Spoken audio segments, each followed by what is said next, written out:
आज का जो आरएसएम एसएसबी फॉरेस्ट गार्ड और फॉरेस्टर का जो ये हम टेस्ट पेपर करने जा रहे हैं, ये 2013 का प्रीवियस ईयर पेपर क्या है, प्रीवियस ईयर पेपर है। उसके अंदर जो 2013 के अंदर और 2016 के अंदर 50 क्वेश्चन आते थे और एक क्वेश्चन होता था 2 नंबर का। ठीक है, तो हम जो प्रीवियस ईयर पेपर है उसके 50 क्वेश्चन इसके अंदर करने जा रहे हैं। तो ये सभी टेस्टों में बहुत ही इंपॉर्टेंट है, क्योंकि कई बार क्वेश्चन अगर यहाँ से 2 से 3 क्वेश्चन भी आ गए हैं तो हमारे तो नंबर पक्के हो जाएंगे, 2-3 नंबर नहीं। तो क्या है, कई बार राजस्थान के अंदर क्वेश्चन रिपीट हो जाते हैं प्रीवियस ईयर से, तो हम देखेंगे। तो चलिए शुरू करते हैं सबसे पहले क्वेश्चन के साथ। तो कृष्णमर्ग किस अभ्यारण्य में पाए जाते हैं? जो कृष्णमर्ग हैं वो किस अभ्यारण्य में पाए जाते हैं राजस्थान के? तो वो हमारा आंसर हो जाएगा ताल छापर अभ्यारण्य। जो कृष्णमर्ग है वो ताल छापर अभ्यारण्य में पाए जाते हैं। और इसे जो ताल छापर अभ्यारण्य है इसको कृष्णमर्ग का घर भी कहा जाता है, तो ये भी आपको ध्यान रखना है। और ये राजस्थान के कौन से जिले में है? तो ये राजस्थान के चूरू जिले के अंदर है, जिसको शेखावटी क्षेत्र भी कहा जाता है। क्या कहा जाता है? शेखावटी क्षेत्र। और यहाँ पर प्रवासी पक्षी भी आते हैं। कब कौन से महीने में? सितंबर माह के अंदर यहाँ प्रवासी पक्षी भी आते हैं, तो ये भी आपको ध्यान रखना है। जो अब बाकी के देख लेते हैं। जो नाहरगढ़ जैविक उद्यान है वो कहाँ पर है? वो जयपुर दिल्ली, जो जयपुर दिल्ली हाईवे है उससे 5 किलोमीटर ये नहीं सॉरी 10-12 किलोमीटर अंदर है। ठीक है, तो पहले ये क्या था, पहले अंदर की तरफ था, जयपुर के जो अल्बर्ट हॉल है वहाँ पर था, अब यहाँ पर शिफ्ट कर दिया गया। फिर है जमवा रामगढ़ वन्य जीव अभ्यारण्य, तो ये कहाँ पर है? तो ये भी जयपुर के अंदर ही है। कहाँ पर है? जयपुर के अंदर ही है, और ये रामगढ़ झील के पास है। सरिस्का, तो ये कहाँ पर है? तो ये है अलवर के अंदर, तो ये भी आपको ध्यान रखना है। और सरिस्का को एक और आप इसके अंदर फैक्ट याद रख सकते हैं, सरिस्का को 1978 के अंदर टाइगर रिजर्व घोषित किया गया था, तो ये भी आपको इंपॉर्टेंट है, ध्यान रखना है। नेक्स्ट क्वेश्चन हो जाएगा हमारा कि राजस्थान में वन क्षेत्र का प्रतिशत कितना है? तो ये जब 2013 की जो रिपोर्ट आई थी उसके अनुसार पूछा गया है। अब तो 2021 की रिपोर्ट आ गई है, जो वन रिपोर्ट है, भारतीय वन क्षेत्र रिपोर्ट 2021 की आ गई, तो उसके अकॉर्डिंग पूछा जा सकता है, क्योंकि ये फॉरेस्ट और फॉरेस्ट गार्ड का है, और फॉरेस्ट गार्ड और फॉरेस्टर का पेपर है, तो इससे ये रिपोर्ट इंपॉर्टेंट हो जाती है। भारतीय वन स्थिति रिपोर्ट 2021 इंपॉर्टेंट हो जाती है, ये तब का पूछा गया है। तो इसका आंसर तो क्या हो जाएगा 2013 वाले का? 2013 वाले का आंसर तो हो जाएगा 9.57%। कितना? 9.57%। तो ये आपको ध्यान रखना है। तो सबसे ज़्यादा जो वन क्षेत्र है वो राजस्थान के अंदर कौन सा है? तो वो है संरक्षित वन। क्या है? संरक्षित वन। ये कितना है? तो ये है 18,217 वर्ग किलोमीटर, और उसके बाद है आरक्षित, और उसके बाद है अवर्गीकृत। मैंने जो भारतीय वन स्थिति रिपोर्ट 2021 है वो मैंने इस चैनल पे करा रखी है, तो वहाँ जाके आप इसकी रिपोर्ट को देख सकते हैं जो इम्पोर्टेंट है। नेक्स्ट क्वेश्चन है हमारा कि रेड डेटा बुक में किन के नाम लिखे जाते होंगे? तो आपने नाम सुना होगा एनवायरनमेंट के अंदर कि रेड डेटा बुक जारी की जाती है, डेटा बुक जारी की जाती है। तो ये किसके द्वारा जारी की जाती है? तो ये साइट्स एक संस्था है उसके द्वारा जारी की जाती है। तो इसके अंदर संकटग्रस्त एवं विलुप्तप्राय जो प्रजातियां हैं उनका नाम अंकित किया जाता है, तो यहाँ ध्यान रखना है। सॉरी, साइट्स नहीं बल्कि IUCN जारी करती है। कौन जारी करता है? IUCN।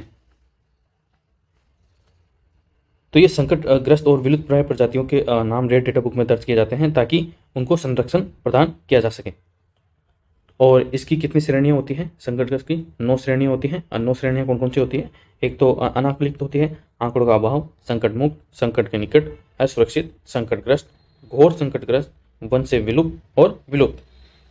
IUCN की स्थापना कब होती है? तो 1996 के अंदर इसकी स्थापना होती है, ये भी आपको ध्यान रखना है। नेक्स्ट क्वेश्चन है हमारा, बायोडीजल निम्न में से किस प्रजाति के पौधों से प्राप्त किया जाता है? तो इनमें से कौन से प्रजाति के पौधों से प्राप्त किया जाता है? तो वो उसका आंसर हो जाएगा हमारा जेट्रोफा, क्योंकि जेट्रोफा से बायोडीजल प्राप्त किया जाता है, आपको ध्यान रखना है। नेक्स्ट क्वेश्चन हमारा है कि इनमें से कौन सी औषधीय फसल नहीं है। मैंने आपको पहले भी कहा था कि है या नहीं है, क्या पूछ रहा है, सत्य पूछ रहा है, असत्य पूछ रहा है पूछ रहा है, नहीं है पूछ रहा है, तो वो सारी चीज़ें आपको ध्यान रखना है। ठीक है, तो इसके अंदर आप अपना आंसर क्या हो जाएगा, मोलसर, क्योंकि मोलसर एक औषधीय पौधा नहीं है। बाकी अश्वगंधा है, इसबगोल है और सफ़ेद मूसली भी है। हमारा आंसर है मोलसर। मोलसर औषधीय पौधा नहीं है। फिर जो अश्वगंधा है इसका वैज्ञानिक नाम क्या है, विथानिया, विथानिया सोमनीफेरा, सोमनीफेरा। ये वैज्ञानिक नाम कई बार पूछ लेते हैं, तो ये आपको ध्यान रखना है। अब ये औषधीय पौधा है तो ये किसी बीमारी में ही काम आता होगा। तो कौन कौन सी बीमारियों में ये काम आता है, तो ये अस्थमा और डायबिटीज, मधुमेह, blood pressure, high blood pressure, high blood pressure, तनाव मतलब स्ट्रेस, गठिया रोग, ये आदि बीमारी में काम आता है। फिर है इसबगोल, तो इसबगोल का साइंटिफिक नाम क्या है, तो उसका है साइलियम। ठीक है, और ये कौन कौन सी बीमारियों में काम आता है, तो ये बेसिकली कब्ज, कब्ज और अपच, मतलब कब्ज और अपच तो एक ही हो गया, और हल्के हल्के जो दाग धब्बे होते हैं उनको हटाने में ये इसबगोल काम आता है। फिर सफ़ेद मूसली, तो सफ़ेद मूसली एक जड़ी बूटी है जो कौन से परिवार से है, लिलियासी परिवार से है। और सफ़ेद मूसली का उपयोग किसमें किया जाता है, तो सफ़ेद मूसली का उपयोग कायाकल्प और स्फूर्तिदायक और स्वास्थ्यवर्धक चीज़ों के अंदर इसका उपयोग किया जाता है। तो ये बेसिक है, तो आपको ध्यान रखना है। नेक्स्ट क्वेश्चन हमारा कि निम्न में से कौन सा उत्पाद चीनी उद्योग का सहायक उत्पाद है, तो वो कौन सा है, तो वो हो जाएगा हमारा आंसर सीरा। सीरा चीनी का उत्पाद है, उप उत्पाद नहीं पूछा है, उत्पाद पूछा है, तो उत्पाद हमारा सीरा होता है, जो कि सहायक उत्पाद है। क्या, सहायक उत्पाद, इसके बिना चीनी बनेगी ही नहीं। और चीनी किससे बनती है, गन्ने और चुकंदर से चीनी निकालने के दौरान इसे बनाया जाता है। ठीक है, और यह उप उत्पाद के रूप में निकलता है बाहर। सीरा में ज़्यादातर डिसेकेराइड सुक्रोज होते हैं, इसमें कम मात्रा में मोनोसेकेराइड फ्रक्टोज और ग्लूकोज भी होते हैं। एक होता है खोई, तो खोई चीनी उद्योग का एक अन्य उत्पाद है। यह विषम रेशेदार अवशेष है जो चीनी निष्कर्षण के लिए एक डंठल को कुचलने से रहता है, तो ये भी आपको ध्यान रखना है। नेक्स्ट क्वेश्चन है हमारा, ग्रीन हाउस गैस प्रमुख गैस कौन सी है, जो ग्रीन हाउस गैस होती है उसके अंदर सर्वाधिक इफेक्टिव गैस कौन सी होती है, तो ये तो आपको सभी को पता है कि वो कार्बन डाइऑक्साइड होती है। बाकी मीथेन भी ग्रीन हाउस में शामिल होती है, जलवाष्प भी शामिल होती है। ठीक है, लेकिन जो हमारी सबसे इफेक्टिव गैस होती है ग्रीन हाउस के लिए वो होती है कार्बन डाइऑक्साइड, जिसका फॉर्मूला होता है CO2। नेक्स्ट क्वेश्चन हमारा कि गुरुत्वाकर्षण का सिद्धांत किसने प्रतिपादित किया था, तो गुरुत्वाकर्षण का सिद्धांत किसने प्रतिपादित किया था, ये तो बच्चे को पता है, किसने किया था, न्यूटन ने। जब वो पेड़ के पेड़ के नीचे होता है और एप्पल नीचे गिरता है, तो उसी के आधार पर उसने गुरुत्वाकर्षण का सिद्धांत प्रतिपादित किया था। कब किया था, 1687 में। और आर्यभट्ट तो हमारे इंडिया के हैं। इन्होंने क्या कहा था, इन्होंने कहा था कि जो ग्रह और चंद्रमा परावर्तित सूर्य के प्रकाश से चमकते हैं, मतलब इन्होंने कहा था कि जो तारे, ग्रह और चंद्रमा हैं वो सूर्य के परावर्तित होने से चमकते हैं। सूर्य के प्रकाश के जो प्रकाश उनके ऊपर गिरता है और गिरकर वो वापस लौटता है, तब ग्रह और चंद्रमा चमकते हैं। और तारों की गति पृथ्वी के घूमने के कारण होती है। जो तारों की गति होती है वो पृथ्वी के घूमने के कारण होती है। तारे तो स्थिर होते हैं, पृथ्वी घूमती है, तो हमें लगता है कि तारे घूम रहे हैं और ग्रह बदल रहे हैं। रामानुजम को गणित का ईश्वर कहा जाता है, क्योंकि 32 साल की उम्र में इन्होंने वो बड़े बड़े सम सोल्व कर दिए थे जो किसी के मतलब अनसोल्व थे। उन्होंने रीमेन श्रृंखला, दीर्घवृत्तीय समाकलित, हाइपर ज्योमेट्रिक श्रृंखला, जेटा फंक्शन के कार्यात्मक समीकरण और डाइवर्जेंट श्रृंखला के अपने स्वयं के सिद्धांत पर काम किया था। और 32 साल की उम्र में इनकी मृत्यु हो गई थी और ये सिर्फ और सिर्फ 32 साल की उम्र में विश्व प्रसिद्ध हो गए थे। और अल्बर्ट आइंस्टीन को आप सब लोग जानते होंगे, E = mc² वाले हैं ये, सापेक्षता का सिद्धांत जिसको कहा जाता है। नेक्स्ट क्वेश्चन हमारा ये 2013 वाला है ये, ठीक है। तो उस समय 16वें एशियाई खेल में बजरंग लाल ताकर ने किस खेल में स्वर्ण पदक जीता था? तो ये करंट अफेयर का क्वेश्चन है, ठीक है। तो वैसे तो मैं आपको बता देता हूँ, लेकिन ये आपसे एग्जाम में पूछा नहीं जाएगा क्योंकि ये बहुत पहले का है, 2013 का। तो इसका आंसर तो वैसे तो हो जाएगा रोइंग।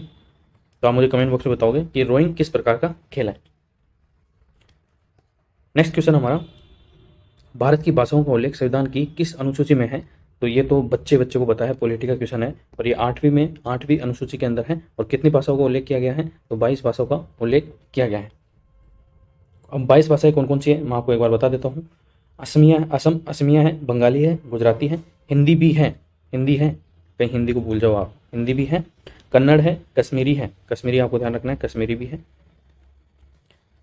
कोंकणी है, मलयालम है, मणिपुरी है, मराठी है, नेपाली भी है। कौन सी? नेपाली, कहीं नेपाल की वजह से आप ध्यान नहीं रहो, क्योंकि नेपाली भी है, पंजाबी है, संस्कृत भी है, सिंधी भी, तमिल, तेलुगु, उर्दू, बोडो, संथाली, मैथिली और डोंगरी है। इंग्लिश नहीं है, तो आपको ध्यान रखना है, इंग्लिश नहीं है, हिंदी है, संस्कृत है, नेपाली है और कश्मीरी है। 5वीं अनुसूची में क्या है? तो 5वीं अनुसूची के अंदर अनुसूचित क्षेत्रों और अनुसूचित जनजातियों के प्रशासन और नियंत्रण के प्रावधान शामिल हैं। 7वीं अनुसूची में तीनों जो सूचियां हैं कौन कौन सी? राज्य सूची, संघ सूची और समवर्ती सूची। ये तीनों सूचियां किसमें है? 7वीं अनुसूची में है। 10वीं अनुसूची दल बदल से संबंधित है। किससे संबंधित है? दल बदल से। तो ये भी आपको ध्यान रखना है। नेक्स्ट क्वेश्चन हमारा कि राज्य में राज्यपाल की नियुक्ति कौन करता है? तो राज्यों में राज्यपाल की नियुक्ति कौन करता है? तो वो है हमारा राष्ट्रपति, क्योंकि राज्यों में राज्यपाल जो संवैधानिक पद है राज्यपाल का वो सबसे ऊपर होता है। जैसे इंडिया के अंदर राष्ट्रपति का होता है, तो राष्ट्रपति ही राज्यपाल को नियुक्त करता है राज्यों के अंदर। और ये किस अनुच्छेद में है कि राष्ट्रपति राज्यपाल की नियुक्ति करेगा? तो ये है अनुच्छेद 155 के अंदर। और राज्यपाल की नियुक्ति के लिए योग्यता क्या क्या होनी चाहिए? एक तो वो भारत का नागरिक होना चाहिए, भारत का नागरिक होना चाहिए। दूसरा 35 साल की आयु पूरी कर चुका हो, किसी भी तरह का लाभ के पद पर ना हो, और वह संसद या विधानसभा के किसी भी सदन का सदस्य नहीं होना चाहिए। ये योग्यता होती है राज्यपाल की। और एक अनुच्छेद आप और ध्यान रखिए, अनुच्छेद 153, जिसके अंदर कहा गया है कि प्रत्येक राज्य के लिए एक राज्यपाल होगा। प्रत्येक राज्य के लिए एक राज्यपाल होगा, राज्य के लिए एक राज्यपाल होगा। नेक्स्ट क्वेश्चन हमारा, देश का सर्वोच्च नागरिक सम्मान कौन सा है? तो देश का सर्वोच्च नागरिक सम्मान इन चारों के अंदर से भारत रत्न है। क्या है? भारत रत्न।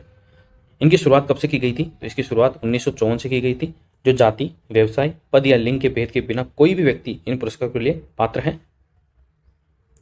और हालांकि ये विदेशियों को भी दिए जा सकते हैं, विदेशियों को भी दिए जा सकते हैं,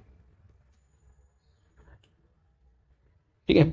पद्मश्री ये चौथा है, पद्म भूषण तीसरा है, पद्म विभूषण दूसरा है और भारत रत्न पहला है। अगर आपसे पूछे कि सर्वोच्च कौन सा है, तो भारत रत्न है, और सबसे छोटा चौथे नंबर का पद्म श्री। और इन सभी की शुरुआत 2 जनवरी 1954 को की गई थी, जैसा कि अभी मैंने बताया। और सबसे इंपॉर्टेंट बात यह है कि इन सभी के अंदर किसी प्रकार की राशि नहीं दी जाती, जो इनामी राशि होती है वो नहीं दी जाती है, केवल एक प्रमाण पत्र और एक जो राष्ट्रपति से हस्ताक्षरित एक प्रमाण पत्र और एक पदक दिया जाता है, और कोई भी मौद्रिक राशि नहीं दी जाती, ये आपको ध्यान रखना। नेक्स्ट क्वेश्चन हो जाएगा हमारा कि दीन इलाही की शुरुआत किसने और किस काल में की थी? तो दीन इलाही किसने की थी? तो ये था हमारा अकबर, जिसने दीन इलाही की शुरुआत की थी, ठीक है। कब की थी? 1582 के अंदर की थी। और एकमात्र हिंदू, इसका समर्थक एकमात्र हिंदू व्यक्ति ने किसने किया था? तो वो था हमारा बीरबल, इसका सदस्य था एकमात्र हिंदू बीरबल। और दीन इलाही का हिंदी अर्थ क्या पूछा? हिंदी अर्थ क्या होता है? तो उसका होता है ईश्वर का धर्म, ठीक है। तो ये आप ध्यान रखना है। और अकबर का जो शासनकाल होता है वो कब से कब होता है? 1556 से 1605 तक। तो ये भी आपको ध्यान रखना है। और इसके पहले कौन होता है? इसके पहले बाबर होता है, बाबर के बाद, ठीक है, बाबर के बाद हुमायूं, हुमायूं के बाद अकबर, और अकबर के बाद जहांगीर, जिसको सलीम के नाम से भी जानते हैं। जहांगीर के बाद शाहजहाँ आता है, शाहजहाँ के बाद औरंगजेब, औरंगजेब के बाद फर्रुख सियर आ जाता है। तो ये ऑर्डर है शासकों का मुगल कालीन। नेक्स्ट क्वेश्चन है हमारा, अग्निशामक के रूप में किस गैस का प्रयोग किया जाता है? जो अग्निशमन यंत्र होता है उसके अंदर किस गैस का प्रयोग किया जाता है? तो ये आपको सभी को पता होना चाहिए। तो उस गैस का कार्बन डाइऑक्साइड गैस है जो अग्निशमन यंत्र में उपयोग होती है, CO2, आपको बुझाने के काम आती है। नेक्स्ट क्वेश्चन हमारा कि 2012 के ओलंपिक खेल का आयोजन कहाँ किया गया था? तो ये 2012 का ओलंपिक खेल कहाँ हुआ था? तो 2013 में पूछा गया था, क्योंकि अपन प्रीवियस ईयर पेपर कर रहे हैं 2013 का फॉरेस्ट गार्ड और फॉरेस्ट का। तो इसका आंसर ये आपसे पूछा नहीं जाएगा, बस आपको ध्यान रखना है। जैसे अभी हाल ही के अंदर जो 2022 है उसके अंदर जो ओलंपिक खेल हुए थे वो कहाँ हुए थे? टोक्यो जापान में हुए थे। नेशनल गेम कहाँ हुए थे? वो भी आपको ध्यान रखना है, ठीक है। और कॉमनवेल्थ जो गेम्स हैं वो कहाँ हुए थे? वो भी आपको ध्यान रखना है, ये एग्जाम में पूछे जा सकते हैं। तो इसका आंसर तो क्या हो जाएगा? लंदन हो जाएगा, तो आपको ध्यान रखना है। नेक्स्ट क्वेश्चन हमारा, जयपुर फुट क्या है? सॉरी, जयपुर फुट क्या है? तो जयपुर फुट, जिस फुट का नाम आ रहा है, तो फुट क्या होता है? एक शरीर का अंग होता है। तो जयपुर फुट क्या हो जाएगा? एक कृत्रिम अंग हो जाएगा, कृत्रिम अंग। तो कब इसको 20वीं सदी के अंदर, तो 20वीं सदी के महानतम आविष्कारों में ये गिना जाता है। किसने आविष्कार किया था इसका? डॉक्टर रामचंद्र शर्मा और पी के सेठी ने 1968 के अंदर इसकी डिजाइन और इसको विकसित किया था। नेक्स्ट क्वेश्चन हमारा कि थेवा कला राज्य के किस जिले की पहचान है? जो थेवा कला है वो किस जिले की पहचान है? तो वो है हमारे प्रतापगढ़ की। थेवा कला प्रतापगढ़ की जिले की पहचान है। और ये क्या है? ये गहने बनाने की एक विशेष कला है जिसके अंदर पिघले हुए कांच पर जटिल रूप से कार्य किए गए सोने की पत्थर को उभारना शामिल है। इसके अंदर 23 कैरेट के सोने के बहुरंगी कांच के साथ मिलाने की एक पारंपरिक कला है। यह ऐतिहासिक रूप से क्या होती है? राजस्थान में चित्तौड़गढ़ के निकट प्रतापगढ़ शहर से जुड़ी हुई है।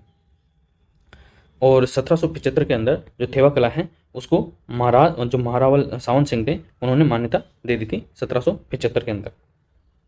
और इसके जो कलाकार हैं थेवा कला के वो कौन थे? नाथूलाल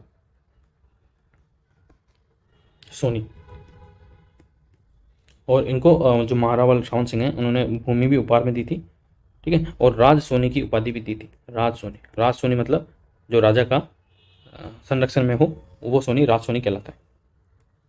नेक्स्ट क्वेश्चन हमारा, राजस्थान में नमक उत्पादन कहाँ होता है? तो राजस्थान में नमक उत्पादन सामर झील में होता है, तो इसमें तो कोई डाउट ही नहीं होना चाहिए। और सामर झील कहाँ है हमारी? तो सामर झील भारत की सबसे बड़ी अंतर्देशीय नमक की झील है जिसको राजस्थान की सोल्ट नेक के नाम से भी जाना जाता है। ये तीन जिलों की जो सीमा है उसके संगम पर है। और 3 जिले कौन कौन से? जयपुर, नागौर, अजमेर, ठीक है। नेक्स्ट है, चांद बावड़ी कहाँ पर स्थित है? तो चांद बावड़ी हमारी आबानेरी बीकानेर के अंदर स्थित है। सॉरी, आबानेरी दौसा के अंदर स्थित है। कहाँ पर है? आबानेरी दौसा के अंदर। किसने बनवाया था इसको? तो इसको राजा चंदा ने 9वीं शताब्दी में बनवाया था, ठीक है। नेक्स्ट है हमारा, ऐतिहासिक हल्दी घाटी का युद्ध कब लड़ा गया था? तो ऐतिहासिक हल्दी घाटी का युद्ध 1576 के अंदर लड़ा गया था। किस किस के बीच में? महाराणा प्रताप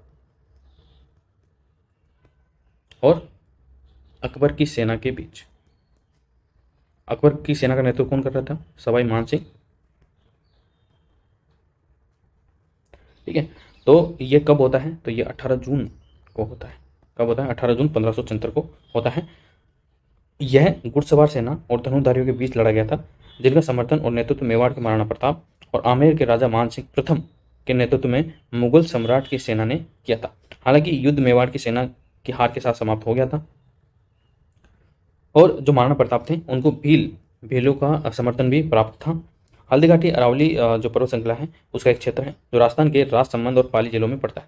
राजस्थान के जो राजसमंद और पाली जिला है उसको उनको जोड़ता है और इसका नाम पीली हल्दी के रंग से प्रेरित होकर हल्दीघाटी का युद्ध रखा गया था, तो आपको ध्यान रखना है।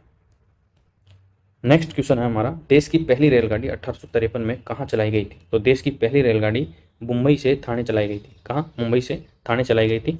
और ये किस ब्रिटिश गवर्नर का शासनकाल था? तो ये था हमारा डलहौजी का। किसका था? डलहौजी का था। इनके काल में ही देश की पहली रेलगाड़ी 1853 के अंदर मुंबई से थाने के बीच चलाई गई थी। 14 बोगियों की ये रेलगाड़ी थी। ठीक है, 400 यात्री इसके अंदर सवार थे। ये यात्री आपसे पूछा नहीं जाएगा, मैं आपको ऐसे ही थोड़ा टाइम पास के लिए, थोड़ा मजाक करने के लिए बता रहा हूँ। ठीक है, क्योंकि डलहौजी का काल 1848 से 1856 तक रहता है, तो ये इनके काल में ही चलाई गई थी। नेक्स्ट क्वेश्चन हो जाएगा हमारा कि इनमें से कौन सी भेड़ की एक नस्ल है? तो इनमें से कौन सी एक भेड़ की नस्ल है? तो वो हो जाएगी हमारी मुर्रा भैंस की है, थारपाकर भी भैंस की है, नागौरी, तो सॉरी नागौरी नहीं, इसके अंदर हो जाएगी हमारी मगरा। तो मगरा हमारी एक किसकी नस्ल हो जाएगी? भेड़ की। तो ये आपको ध्यान रखना है। और ये कहाँ पर मिलती है हमको? बीकानेर के अंदर। जो मुर्रा है ये भैंस की नस्ल है, थारपाकर ये भी भैंस की नस्ल है जो पाकिस्तान के अंदर मिलती है अपन को, और मवेशियों की एक नस्ल है नागौरी, ये राजस्थान की मवेशियों की नस्ल है। मुख्यतः ये जो बाहर वाहन पशु होते हैं उनकी है। नेक्स्ट क्वेश्चन है हमारा, राजस्थान के जलियांवाला बाग के नाम से विख्यात मानगढ़ धाम, जो मानगढ़ धाम है वो किस जिले के अंदर है? तो वो किस जिले में है? तो वो हमारा बांसवाड़ा जिले के अंदर है।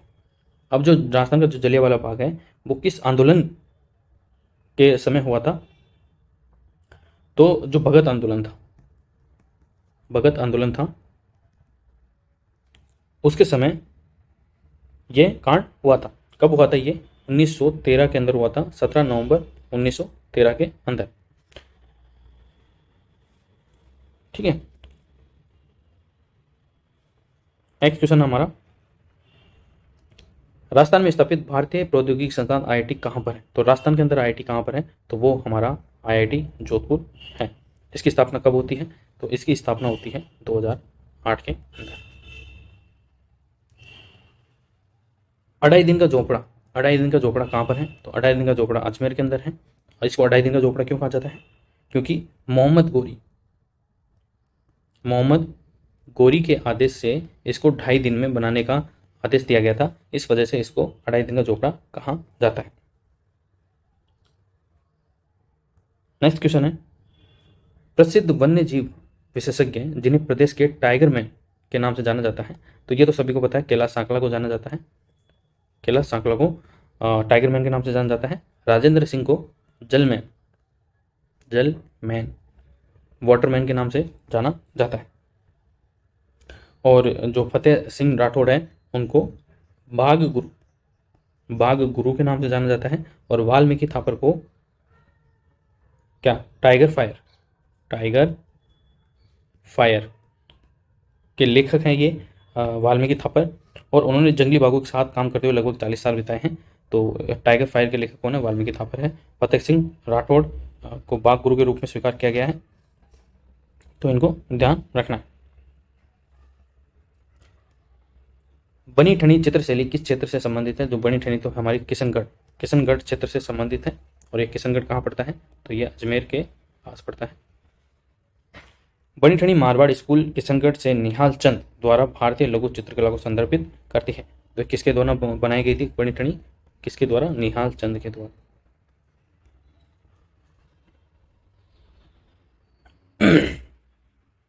और जो बनी ठनी है इनके चित्र की ये इस चित्र की तुलना किससे की जाती है? मोनालिसा से। और मोनालिसा के चित्रकार कौन थे? Leonardo da Vinci. नेक्स्ट है, जंतर मंतर क्या है? तो जंतर मंतर एक वेधशाला है। ठीक है, एक वेधशाला है। इसका निर्माण किसने करवाया था? तो इसका निर्माण सवाई, जयपुर के राजा सवाई जय सिंह द्वितीय ने करवाया था। और ये 5 जगह इन्होंने करवाया था। कौन कौन सी जगह? एक तो जयपुर, मथुरा जो कि यूपी के अंदर है, जयपुर, मथुरा, नई दिल्ली, उज्जैन एमपी के अंदर, और वाराणसी यूपी के अंदर। तो ये 5 जगह है जहाँ पर जंतर मंतर का निर्माण करवाया गया था। और 2010 के अंदर इसको यूनेस्को की हेरिटेज सूची के अंदर भी शामिल कर लिया गया। नेक्स्ट क्वेश्चन है, राजस्थान का सर्वोच्च पर्वत शिखर किस जिले के अंदर है? तो ये तो बताने की जरूरत ही नहीं है, सिरोही के अंदर है और उसका नाम है गुरु शिखर, जिसकी ऊंचाई है 1722 मीटर। नेक्स्ट, चित्तौड़गढ़ स्थित विजय स्तंभ का निर्माण किसने करवाया? तो किसने करवाया? राणा कुंभा ने करवाया। कब करवाया? गुजरात का जो शासक था, कौन? महमूद खिलजी था। इसके ऊपर विजय प्राप्त करने के उपलक्ष्य में राणा कुंभा ने चित्तौड़गढ़ में विजय स्तंभ का निर्माण करवाया। 9 मंजिला है ये, और इसकी तीसरी मंजिल पर अल्लाह लिखा हुआ है। तो ये भी आपको ध्यान रखना। 1442 में इसको बनाना स्टार्ट किया था और 49 तक ये बनकर पूरी तरह से कंप्लीट हो गई थी। जो महाराणा कुंभा है, उनका जन्म मदारिया में सिसोदिया वंश के एक हिंदू राजपूत परिवार के अंदर हुआ था। वे मेवाड़ के 48वें राणा थे। 1433 के अंदर राणा मोकल सिंह के बाद मेवाड़ के सम्राट बने। मालवा जो गुजरात के अंदर है, महमूद खिलजी वहाँ का शासक था। तो उसने मेवाड़ के ऊपर कई बार आक्रमण किया था। तो उन्हीं आक्रमणों से मेवाड़ को बचाने के लिए महाराणा कुंभा ने उसको हरा दिया और विजय स्तंभ उसी के ऊपर विजय प्राप्त करने के लिए बनवाया गया। नेक्स्ट क्वेश्चन है, जयपुर शहर की योजना किस वास्तुकार ने बनाई थी? तो ये तो बचपन से आप पढ़ते आ रहे हो, विद्याधर भट्टाचार्य ने बनाई थी। ये एक बंगाली वास्तुकार थे। और जयपुर की स्थापना कौन करता है? तो 1727 के अंदर सवाई जय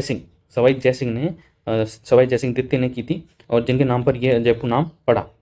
विद्याधर भट्टाचार्य एक प्रसिद्ध वास्तुकार थे, जिन्हें जयपुर के शाही महामहिम महाराजा सवाई जय सिंह द्वितीय ने 1727 में बुलाया था। कहाँ से? बंगाल से। और मतलब 4 साल लगे थे इसको बनाने में। इसके अंदर 9 ब्लॉक शामिल थे, जिसके अंदर से 2 ब्लॉक तो राजकीय भवन, मतलब राज जो परिवार है, राज परिवार, उसको दे दिए गए, और बाकी जो 7 ब्लॉक थे वो जनता को समर्पित कर दिए गए। नेक्स्ट क्वेश्चन हमारा, चूहों का मंदिर के नाम से विख्यात करणी माता का मंदिर कहाँ पर है? तो ये तो देशनोक बीकानेर के अंदर है। तो इसको तो सभी जानते हैं, कहाँ पर है? देशनोक बीकानेर। इसको चूहों की देवी के नाम से भी जाना जाता है। नेक्स्ट, कुंभलगढ़ दुर्ग की दीवार की लंबाई कितनी है? तो ये चाइना की जो प्रसिद्ध दीवार है, विश्व प्रसिद्ध, उससे छोटी है, और इसकी लंबाई है 36 किलोमीटर।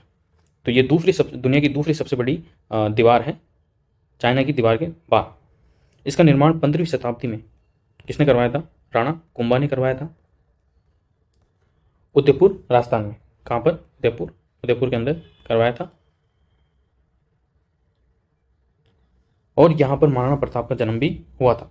किसके अंदर? इसके अंदर जो किला है, कुंभलगढ़ किला, कुंभलगढ़ जो दुर्ग है, उसके अंदर महाराणा प्रताप का जन्म हुआ था। और कुंभलगढ़ किले को यूनेस्को की विश्व धरोहर स्थल घोषित कर दिया गया है, और ये पश्चिमी अरावली की पहाड़ियों में स्थित है। और ये किले चीन की जो महान दीवार है, उससे दूसरी सबसे बड़ी दीवार के रूप में इतिहास में पहचान बनाई गई थी, कुंभलगढ़ दुर्ग की दीवार को। त्रिस्तरीय पंचायती राज व्यवस्था किसने प्रारंभ की थी? जो त्रिस्तरीय पंचायती राज व्यवस्था है, तो वो किसने स्टार्ट की थी? तो वो पंडित जवाहरलाल नेहरू ने स्टार्ट की थी। कब की थी? तो 2 अक्टूबर 1959 को स्टार्ट की थी। कहाँ से? नागौर से। 1957 में बलवंत राय मेहता समिति का गठन किया गया था, और इसी ने सिफारिश की थी त्रिस्तरीय पंचायती राज व्यवस्था की, जिसमें पहला स्तर तो होता है ग्राम पंचायत, दूसरा होगा पंचायत समिति, और तीसरा जो स्तर होगा वो होगा जिला परिषद।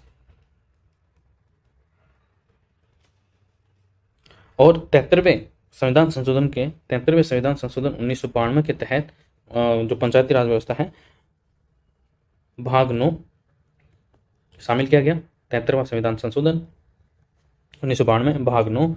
और विषय कितने, तो विषय 29 विषय इसके अंदर शामिल किए गए। और जो पंचायती राज व्यवस्था है वो जो डीपीएसपी है, नीति निर्देशक तत्वों में अनुच्छेद 40 के अंदर शामिल किया गया है, तो ये भी आपको ध्यान रखना। नेक्स्ट क्वेश्चन हमारा, धरती दोहरारी के रचयिता कौन थे, तो ये तो आपको सबको पता है, कन्हैयालाल सेठिया जी थे, धरती दोहरारी। तो इनको राजस्थान रत्न और पद्मश्री पुरस्कार भी मिल चुका है। और इनकी जो अन्य कृतियां हैं उनका नाम क्या है, जैसे कि निर्ग्रंथ, ये भी कन्हैयालाल सेठिया की है। प्रतिलिम्ब, लील डांस भी किसकी है, कन्हैयालाल सेठिया की, काफी बार पूछा गया एग्जाम के अंदर और आगे भी पूछा जा सकता है। पत्थल और पीथल, ये भी इंपॉर्टेंट है, ये भी काफी बार पूछा गया है और आगे भी पूछा जा सकता है, तो आपको ध्यान रखना। नेक्स्ट हमारा, राजस्थान में कृषक आंदोलन का प्रारंभ किस क्षेत्र से हुआ था, तो राजस्थान में प्रथम कृषक आंदोलन का प्रारंभ हमारे मेवाड़ से हुआ था। कहां से हुआ था, मेवाड़ से हुआ था। और मेवाड़ के अंदर कौन कौन से जिले शामिल है, तो भीलवाड़ा है, राजसमंद है, चित्तौड़गढ़ है, उदयपुर है और झालावाड़ के कुछ जिले शामिल होते हैं। तो वो कौन सा आंदोलन था, वो था हमारा बिचौलिया किसान आंदोलन, बिचौलिया किसान आंदोलन। नेक्स्ट क्वेश्चन हमारा, सूचना का अधिकार अधिनियम से कौन संबंधित है, जो सूचना का अधिकार अभियान है उससे कौन संबंधित है, तो उसको तो सब पता है, कौन है, हमारी अरुणा राय जी है। इन्होंने ही शुरुआत की थी सूचना के अधिकार की। कब की थी, 1990 के अंदर। जो MKSS मजदूर किसान संगति शक्ति संगठन है, इसका गठन किया था अरुणा राय ने, और इसी के आधार पर सूचना के अधिकार अभियान की शुरुआत मानी जाती है। और फिर बाद में 2005 के अंदर अधिनियम बनाया गया और सूचना का अधिकार अधिनियम अस्तित्व में आया, कि इसके माध्यम से आप RTI लगाकर कि अपने अधिकारों की सूचना प्राप्त कर सकते हैं। किस जिले की सीमा मध्य प्रदेश से नहीं लगती है, तो इनमें से कौन सा जिला ऐसा है जिसकी सीमा मध्य प्रदेश से नहीं लगती है, तो प्रतापगढ़ की भी लगती है और झालावाड़ की भी लगती है, कोटा की भी लगती है, तो डूंगरपुर की नहीं लगती है। किसकी नहीं लगती डूंगरपुर की नहीं लगती है। नेक्स्ट क्वेश्चन है, जब बर्फ में कितना जल में बर्फ का कितना भाग जल में बर्फ का कितना भाग जल की सतह के बाहर रहता है, तो जैसे मान लो ये जल है, ठीक है, इसके अंदर बर्फ डुबोया जाए, बर्फ का कोई टुकड़ा डुबोया जाए, तो वो कितना प्रतिशत भाग उसका बाहर रहता है, तो उसका कितना प्रतिशत भाग बाहर रहता है, तो 1/10% भाग बाहर रहेगा। ये जल की प्रॉपर्टी है या फिर बर्फ की प्रॉपर्टी है, क्योंकि जो शुद्ध बर्फ जल पर तैरती है, क्योंकि बर्फ तरल जल की तुलना में लगभग 9% कम सघन होती है। नेक्स्ट क्वेश्चन हमारा, सबसे छोटा महाद्वीप कौन सा है, तो ये तो सभी को पता है, सबसे छोटा महाद्वीप कौन सा है, तो इनमें से तो ऑस्ट्रेलिया है।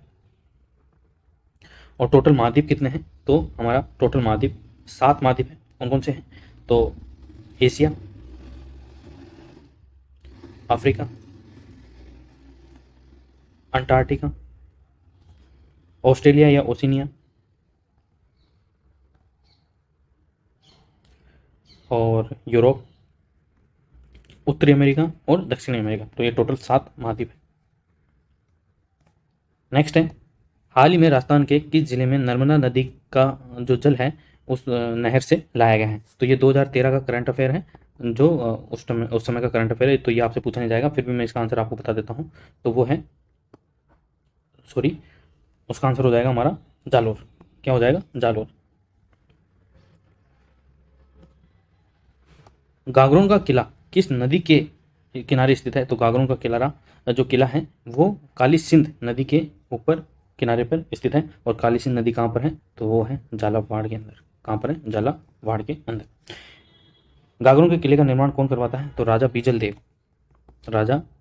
देव इस किले का निर्माण करवाते हैं। कब करवाते हैं, 12वीं सदी के अंदर। इसको जल दुर्ग की संज्ञा भी दी जाती है। किसकी, जल दुर्ग की संज्ञा, क्योंकि इसके चारों ओर खाई बनी हुई है और खाई में जल है।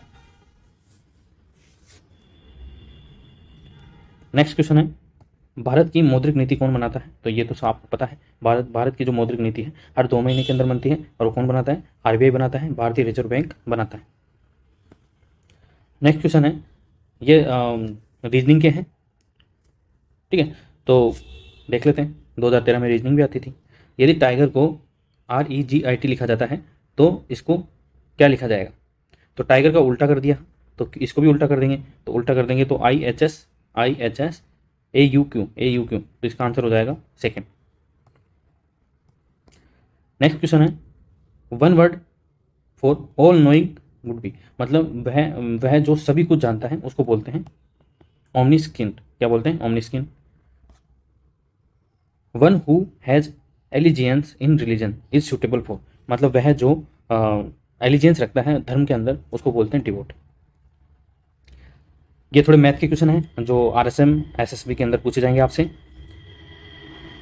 ठीक है, तो पहला क्वेश्चन क्या है हमारा? तो क्वेश्चन क्या है हमारा, यदि एक दीवान तथा 6 गद्दों की कुल कीमत 4,800 रुपये है तथा एक गद्दा 300 रुपये में क्रैक किया जाता है तो 7 दीवानों की कीमत क्या होगी? क्या होगी आप मुझे बताइए। एक दीवान और 6 गद्दों की कुल कीमत 4800 है, तो कुल कीमत 1x + 6y 4800 है। एक गद्दा 300 में क्रैक किया जाता है, तो एक गद्दा 300 में क्रैक किया जाता है, तो 300 × 6 कितना हो गया? 1800। 4800 में 1800 माइनस कर देंगे, कितना आया? 3000। और ये पूछा रहा है कि 7 दीवानों की कीमत, तो 7 दीवानों की कीमत है तो 3000 हमारे किसका? एक दीवान की कीमत आ गई, तो गुणा 7, तो 7 × 21, तो ये हो गया 21,000। तो इसका आंसर क्या हो जाएगा? 21,000। नेक्स्ट है, इनमें से क्या अलग है? तो इनमें से अलग क्या है? लूणी नदी है, बनास भी नदी है, काली सिंध भी नदी है, और जो सामर है वो एक झील है, तो ये अलग हो जाएगा। इनमें से भी कौन सा विषम है? तो ये कंप्यूटर से संबंधित है, तो पेन ड्राइव स्टोरेज डिवाइस है, CD भी स्टोरेज डिवाइस है, DVD भी स्टोरेज डिवाइस है। जो माउस है ये एक क्या बोलते हैं इसको? हार्डवेयर है। ठीक है, तो इसका आंसर हो जाएगा माउस। और यह है हमारा आज का 50वां क्वेश्चन, प्रीवियस ईयर 2013 का। किसका? RSM SSB forest guard and forester का। राजस्थान की जनसंख्या वर्ष 2001 के अंदर एक की जनगणना में 5.56 करोड़ थी तथा वर्ष 2011 में जनसंख्या 6,86,21,012 हो गई। जनसंख्या में कितनी बढ़ोतरी हुई? तो ये आपको सिंपल सिर्फ माइनस करना है और माइनस करके आपको आंसर निकालना है। तो इसका आंसर क्या हो जाएगा? तो इसका आंसर हो जाएगा 1,21,21,012, ये इसका आंसर हो जाएगा। अब कुछ देख लेते हैं एडिशनल इन्फॉर्मेशन, जैसे कि राजस्थान में प्रति वर्ग किलोमीटर जनसंख्या जो घनत्व है वो कितना है? तो वो है 200, जो राष्ट्रीय औसत से बहुत कम है। और राजस्थान राज्य की जो विकास दर है वो कितनी है? 21%। और जयपुर जिला 7 मिलियन से अधिक आबादी वाला सबसे बड़ा जिला है और सबसे छोटा जिला जैसलमेर है। ठीक है, जनसंख्या के हिसाब से, तो ये आपको ध्यान रखना है। अगर आपको ये क्लास पसंद आई है, प्रीवियस ईयर आपको अगर ये प्रीवियस ईयर 2013 है और हम एक और इसका पेपर है प्रीवियस ईयर का 2016 का। अभी तक जो फॉरेस्ट गार्ड और फॉरेस्टर का है 2 ही पेपर हुए हैं, 2013 का हुआ है और 2016 का हुआ। 2013 का हमने देख लिया है और जो 2016 का है वो भी हम देख लेंगे। अगर आपकी इच्छा है तो आप मुझे कमेंट बॉक्स में कमेंट करके बता सकते हैं कि 2016 का भी प्रीवियस ईयर का पेपर आपको देखना है। ठीक है, तो थैंक यू सो मच। अगर आप तक वीडियो तक या वीडियो के एंड तक आप पहुंच ही गए हैं तो वीडियो को लाइक करें, शेयर करें और चैनल को सब्सक्राइब जरूर करें। थैंक यू सो मच और ऑल दी बेस्ट। तैयारी करते रहें, आपका सिलेक्शन जरूर होगा।